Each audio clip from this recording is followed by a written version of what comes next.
When did we get to a stage where we actually started doing that with the school sports day where everyone got a medal, and there was there was no winners or losers, because in my day there was, okay, and it was competitive even like as a 5-year-old, but you got to you knew if you put the effort in, you might get something in return, as opposed to, well, don't bother because everyone's going to get a medal anyway. Same parents, different timelines, and united by chaos. Strap on, strap in, for the not-so-Christian brothers.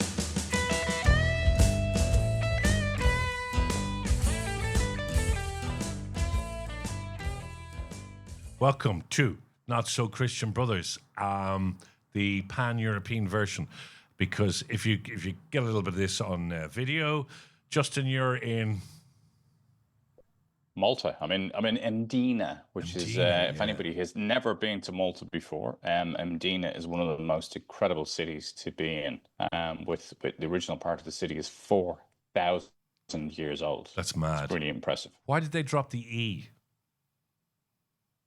Because Maltese is more of a kind of an Arabic structured language. I mean, it's very kind of guttural in the pronunciation. I can do a bit of Maltese.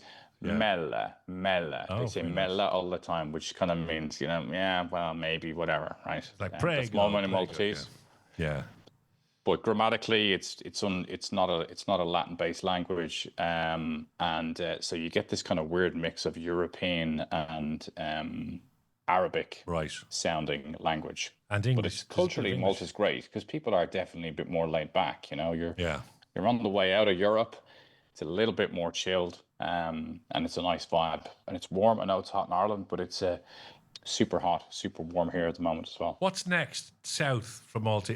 Are you in Egypt, Tunisia? Where are you going south? Tunisia, and kind of Libya is quite close. Like traditionally, Malta and Libya would have been very close trading partners. Obviously, before all of the war set off, I once did a flight into Tripoli. On a business meeting, and during the war, which was just at the initial part of the war. Okay. But I went with a multi-government delegation who were looking to restructure some of their stuff, and it was kind of wild to go in there. We flew in to meet a delegation and try and get some Maltese businesses and people out of Malta, out of Libya. So now there's not a lot going on in Libya because the country, unfortunately, is still in disarray now. It's a bit rack and ruins. Now, again, if people are watching on video, so you are in Malta. I'm here in Greystones, back in the studio. You have a fantastic beard, which is getting longer and longer all the time. When it got that length a long time ago, I started calling you Jerry Adams. But I think you're okay. I think Jerry Adams would be particularly happy if you looked like me. Yeah. But I also have been away, and I'm sort of letting it grow a bit because I was on Sardinia, and on the beaches of Sardinia are these amazing, mature silver fox men, look at just surfboarding and the whole lot, and they all have these grey beards. So I thought, I'll give it a shot. Yeah, but you're still just like a pasty paddy with a bit of a tan now because you've been away. So I'll take that. We can try and pasty paddy with a tan. Yeah, we can try and look like silver-haired foxes, but it doesn't work. But that's what I was saying to you. Yeah. I went to get my hair cut in Greystones last week, and there's a barber shop in Greystones, and all the women are Eastern European, kind of attractive, nice Eastern European ladies. So it does tend to, be always quite full. Right? Yeah. And it's cheap. It's a 20 quid haircut. Is it like the Hooters for barbers? That would be something that you would say. I couldn't possibly comment, right? Yeah, okay. But I was in getting my hair cut, and there was a woman cutting my hair, and she was, I don't know, for the purposes of this moment, time, she was 25. She was probably more like 58. But anyway, I said to her, "Look, I'm just going to let the sides grow out a bit. I want the back to get a bit longer. I want to grow it a little bit longer." And she said, Oh yes, that would be very sexy, like a cheeky Italian man. Very sexy indeed. I think that would be a good look. And I was like, that's good. I'll take that. And I came home and told Beatrice and Luca, and they were just falling around the place Yeah, laughing. Luca was like, he told everybody that. He exactly. said, I bet you gave her a tip. And I went, of course I did. Who else is going to give me a compliment in my day? I'll happily tip people who say nice things to me because it doesn't happen very often as a midlife, midlife. I'm not even As a midlife. midlife crisis. As a man in his 50s. Also, if I had an attractive East European speak to me like, "Hello, how are you?" I'd be a bit worried about the voice. Like, did she look like she shaved herself? No, I shouldn't say that. It's not. That is not fair. That's not good. But everyone, yeah, I know. But it's because of the weather. Everyone's gone a little bit crazy. I know you were saying it's what, 42? Is it 42 over there or something? 35? No, it's not. No, it's like probably 34, 35 today. Okay, it's 32 in parts of Ireland today. It's just ridiculous. Actually, there's no air conditioning. Can we not turn the air conditioning here, Terry, in the studio? No, I'm not allowed. He sold it.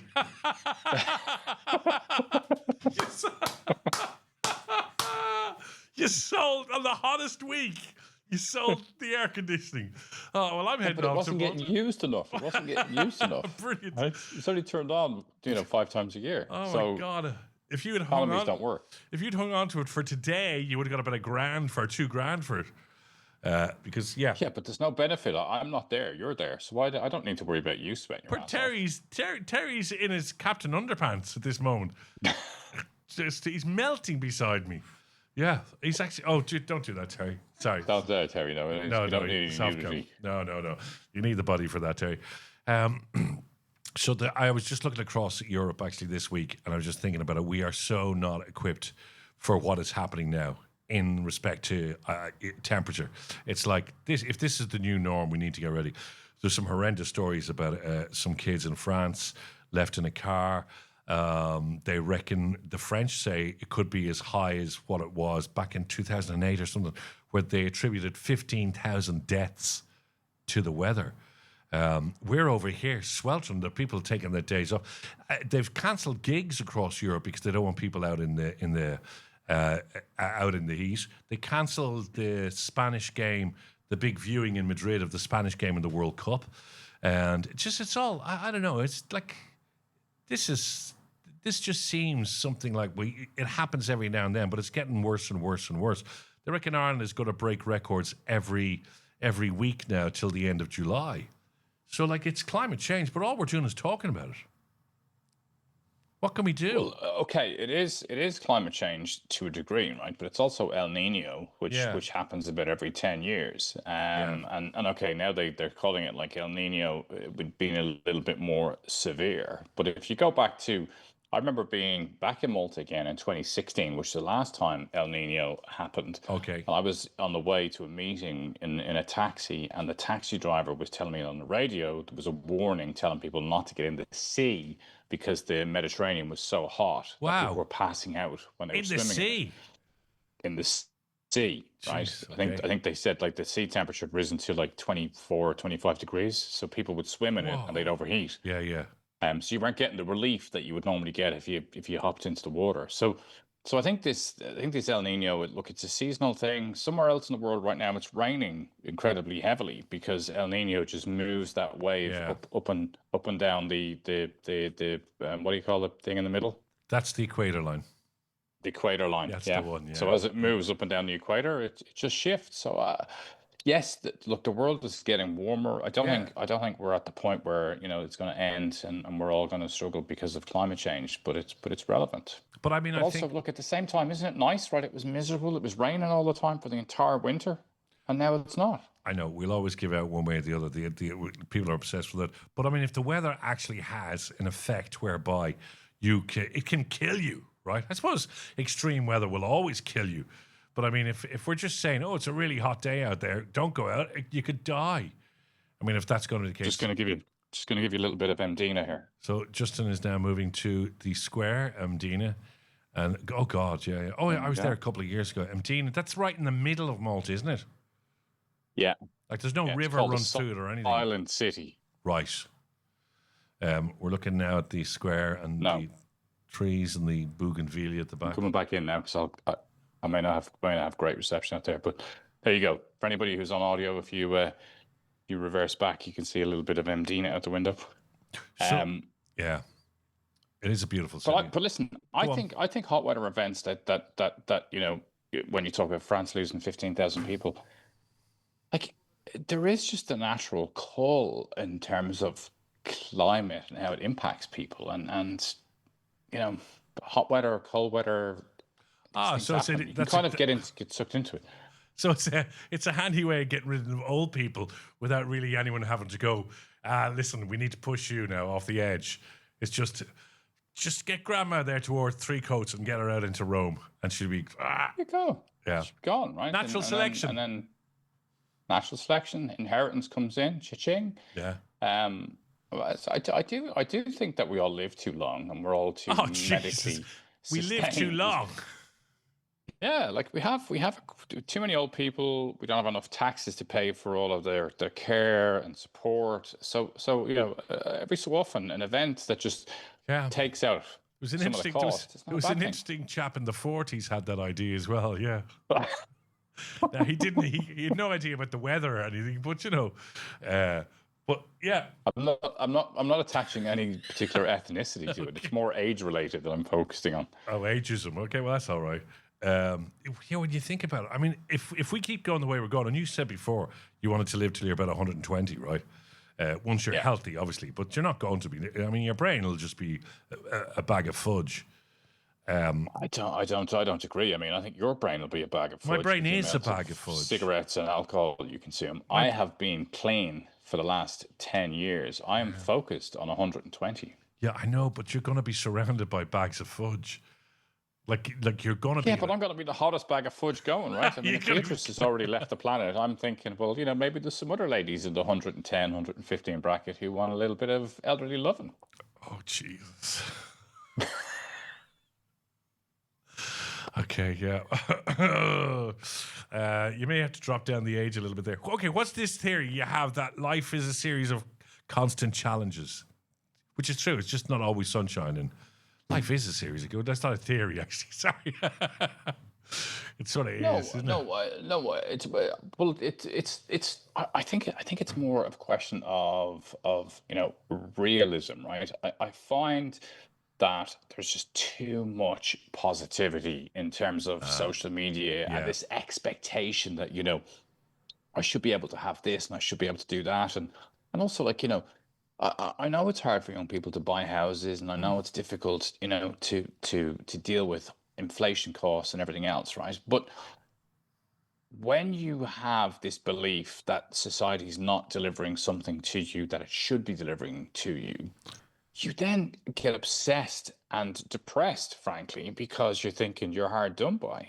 But instead, if you just kind of open up to the idea that, welcome to life. It sucks and it's hard. I was talking to a guy earlier on who's an estate agent on a property that I'm selling, and his kids were at their sports day today. And I said, he rang me up and I said, oh, great. Any medals? He went, oh, no medals, non-competitive and not allowed to win anything at all.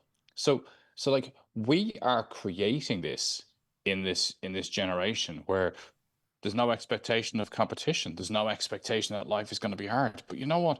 Life is hard and it sucks. And then there's some nice times. But if you think there's going to be loads of nice times and sometimes it sucks, you're going to be very disappointed. When did we get to a stage where we actually started doing that with the school sports day where everyone got a medal, and there was there was no winners or losers, because in my day there was, okay, and it was competitive, even like as a 5-year-old. But you got to you knew if you put the effort in, you might get something in return, as opposed to don't bother because everyone's going to get a medal anyway. I mean, that's the wrong message, but it seemed to happen about 15 years ago, and they attribute that to soccer in Ireland becoming like our players weren't tough enough, because up till they got to about 11 or 12, it was a non-competitive, everybody just get on the pitch and everybody have a bit of fun. It doesn't really matter if you win. And then they looked at the Dutch model, where from about 4 years of age, they were teaching the players, you got to win. It's all about putting the ball in the net. And it's that in itself also is life, isn't it? So I totally agree. This sort of namby-pamby, everybody competes, everybody's going to be okay. Well, you know what? If you teach that to your kid, the kid that isn't being taught that, but their dad is saying, get out there and win, he's going to be the winner. Exactly right. I think that's key. I mean, I saw this in Luca's school when he was in junior school. I mean, Luca's 19 now, so it was existing when he was 5, right? And they had sports day, but I was just teaching them how to win, and I have a whole video of me teaching him how to run a certain way, how to pump his arms. I'm like your man from the Karate Kid. What was his exactly. name? I am Mr. Miyagi. Oh, right? Miyagi, that's who you are. Yeah, the bearded Miyagi. And I'm saying to him, don't look over your shoulder. Like when you're running up towards that finish line, I don't want you to even look to see who's alongside you. Just focus on closing it out. Yeah. And pump those arms, right? And he wins the race for that school for when he's 5, and he's competitive all the way through his life because. It's Darwinianism, right? It's survival of the fittest. Like this is how the entire planet exists. It's not like isolated to us in Dublin or Ireland or New York or this is our nature. There's a great I don't know if you saw the thing about the spider that they've discovered in the Australian jungle. This is completely mental, right? So they've discovered a spider in the Australian jungle that they've been studying, and over time through evolution, they don't know how long it's done this, it's developed a mechanism where it lays a trap for a killer ant. So these ants are bigger than the spider. Yeah. And the ants in the Australian jungle are a real danger because if one of them is attacked, they send out a signal and then hundreds of ants come and kill the prey. So the spider spends 12 to 15 hours spinning a web, right? But what it does is it attaches the web to a leaf and it creates rigidity between where the spider is and the leaf. And then it puts a small little cone of spider web and it puts some pheromones on the cone to attract the ant. And then there's like a very complex structure which is the same thing that the Romans developed as a slingshot mechanism when they were in early stage combat during like Julius Caesar's era. And the ant comes along, he smells the pheromones and he starts to eat them, and then they get stuck in his mouth, and the trap is laid and it slingshots him up, and he's now up in the air and suspended, and he's unable to call for help or he's unable to defend himself, and the spider kills him. And they were saying, this is mental that a spider has the intelligence to know how to do something. This is complex engineering to lay a trap to catch its prey. So, this is evolution. Life is just hard, and this ant is screwed and he's taken off. I remember when this is a completely different story, but it's to do with the evolution of the species and about how we should all be trying to win at games. But I was the mentor for the under-11s, Kilmacud Crokes. And there was sort of you'll get your game, you'll be grand. Yeah, just get out there and enjoy yourself. You don't really have to compete too hard. And I was shouting, get up there and score. And I looked around and there was 2 of our players with 2 of their players in the center of the pitch trading Pokemon cards. They brought them with them to trade in the middle of the game. And I was like, that's it, At that moment, I needed that spider with the sling. Because there was nothing, I mean, it's like, I'll just turn up, I'll do my training, I'll do my game. We don't have to win, but I know this guy from the other team has a Pikachu card, so I'll just go and trade it in the middle of the game, Yeah, and also like this whole thing, I'm going to get into trouble here about talking about parenting, right? But I see this a lot now in terms of how we want to talk to our children. Yeah. And we're communicative. We're not going to tell them off. We're not going to force them to do anything, etc., etc. And I remember when Luca, I think especially for boys and for girls, but I think boys particularly have a lot of energy that you need to try and run off. Yeah. And he would play soccer on a Saturday and he'd play rugby on a Sunday, and he would hop out of bed in a jiffy and run off to soccer, right? No problem at all, easy peasy. Yeah. Sunday morning, when I'm going to wake him up to play rugby, it was always harder. It was more difficult. I'd have to kind of coerce him out of bed, get him down. And once he played rugby, he was good. He was a great little rugby player. And eventually his soccer became so good that he had to choose one sport by the time he was 13. But it was easier for me to go, you know what? He's already doing soccer, so I'll let him stop. But I still felt, no, get out of bed, go and do more sport, be more active, get in. And sometimes you've just got to do stuff that you don't necessarily like because it's building character, it's building shape of who you're going to be in the future. Whereas we're now going into this more flabbier, supportive, no medal earning, life's a little bag of roses moment. And I think you have to push kids on because life is going to push them anyway, right? If you don't push them now, somebody else is going to push them later on. If they don't know how to push back, it's not going to be a good outcome. But I mean, if you teach them now that, it's okay to be non-competitive, it's okay to, everyone's a winner, help everybody around, help be that sort of nice person, you're going to get flattened in your 20s. And if you go into business, you're going to get absolutely destroyed. And it's not, oh, come on, this is an even field. No, it's not. There's nothing even about any field. Like in any industry, in my industry, your industry, doesn't matter where you are. I mean, if you're in Tesco's, you're working in Tesco's, you want to get to the next level, you'll probably dump on some guy so that you get moved up to the next one. There's no fairness. There's no fairness. Might be fairness in friendship and fairness in family, but in business and stuff, I don't think there's any fairness. You just got to grow a set and get on with it,